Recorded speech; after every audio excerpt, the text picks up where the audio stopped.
Welcome back. It's picking up for the markets now. So it's crossed that 14,050 mark. The mid-cap index is higher by 150 points as we speak. And the Nifty Bank too is trying to recover some of its losses. It's a good time to get you some picks for 2021.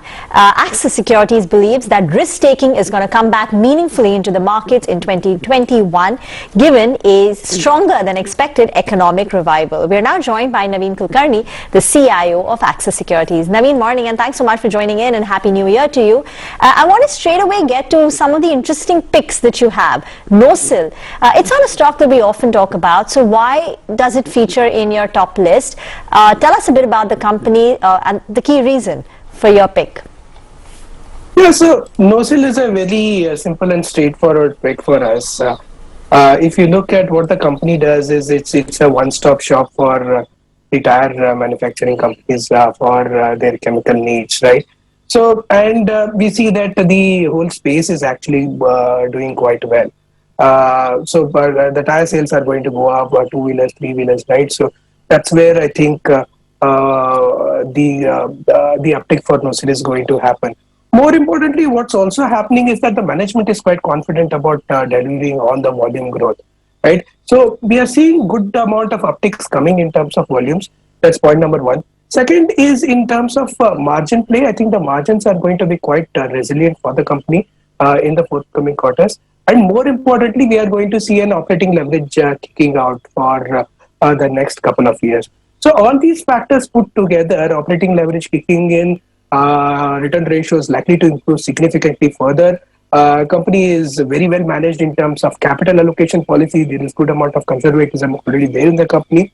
So overall, it looks to be a pretty good pick from the next 1 year perspective. A good 15 to 20% upside is very much achievable in NOSIL. Okay, Naveen, good to talk to you in the beginning of the new year. Greetings of the season to you, of course. Now, I straight away want to ask you about Amber because so much has already been said. I mean, these are hyped stocks, but there's a lot of news as well and a lot of real improvement on ground, perhaps. But how much is in the price? I think that's a question that everybody is grappling with. Yeah, so price is a difficult aspect to at this point in time to judge for quite a few sectors. However, what we are seeing is that now we are seeing that the visibility coming of PLI schemes for a lot of sectors, especially in the electronic space, right? Amber, of course, would be having some plans in this space. More importantly, what we are likely to see is that in the forthcoming quarters, also, we are likely to see a pickup in the discretionary consumption, which of course there is a lot of pent-up demand which will come out in the next 3 to 6 months.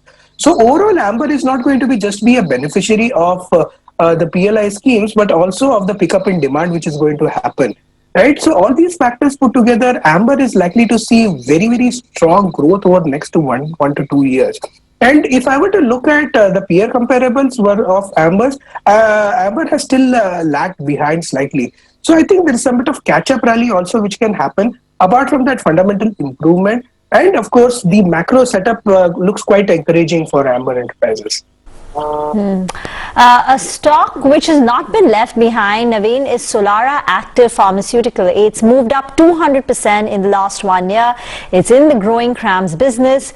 What is the upside that you see in Solara now?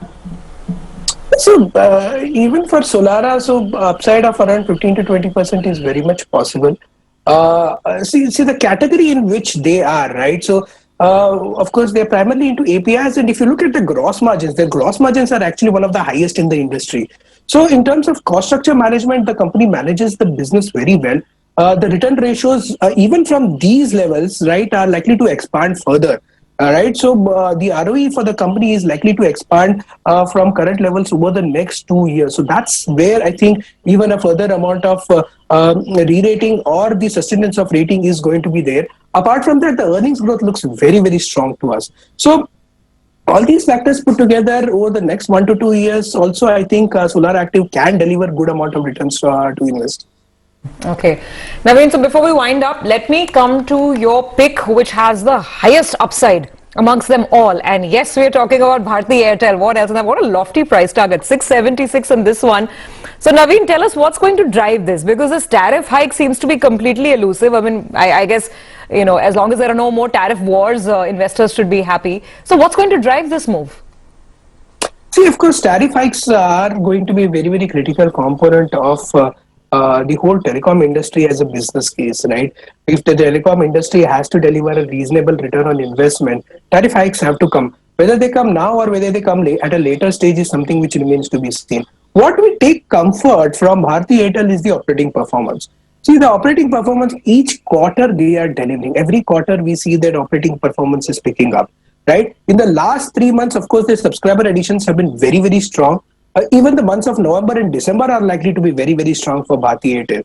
So all these factors put together, we don't see anything wrong in terms of happening with the company in any of the segments, right? If you look at the DTH segment, if you look at the broadband segment, if you look at their wireless segment, each and every segment is showing a quarter-on-quarter growth rate, right? So, of course, the challenge has been that the market expects price hikes to come in very, very quickly, and that will deliver a huge spike in earnings, right? But the price hikes are very, very non-linear in nature. They might come in the month of January, they might come in the month of June, right? But nonetheless, the important factor is the operating performance, which continues to be extremely strong now. And there are market share gains which are coming through, right? So it's just a matter of time when the price hikes come in, and of course the stock sees a non-linear kind of a step up kind of a return from the current levels, right? So I think Bharti continues to be a very, very strong and attractive stock to buy for us, and the price movement actually now is giving us more and more comfort that there is a consistency which is happening.